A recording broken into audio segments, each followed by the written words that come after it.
Okay, here at the D3G, showing how to start it up. This is your parking brake. When it's pushed forward, down and forward, the parking brake is on. It needs to be on to start it up. When you push it back, the parking brake comes off. It won't start up if the parking brake is off, so you need the parking brake on. I just turn the key on here, turn it on. So your lights flash.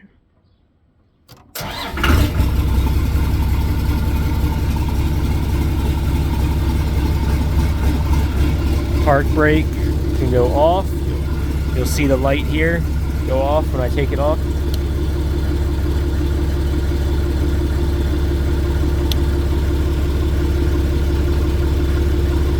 This is your throttle.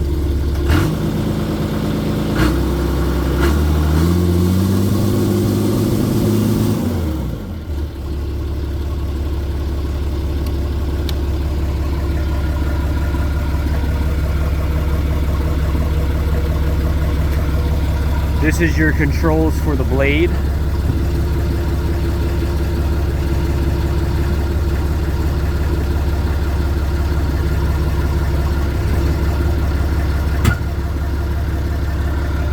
This is your joystick for controlling the machine. You go forward, push this forward, it'll click forward, and it'll go, and then backward. Neutral's right in the middle, and then back is backwards. You can click through these gears here. If you look as I click this forward, right here it'll show you your speed.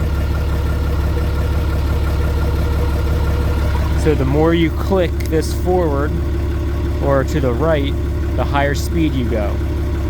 The more you click it to the left, the lower your speed goes. So it's nice to start out in the low speed. If you're not very familiar with the dozer, start out in the low speed at lower idle, and that way till you get to know the machine.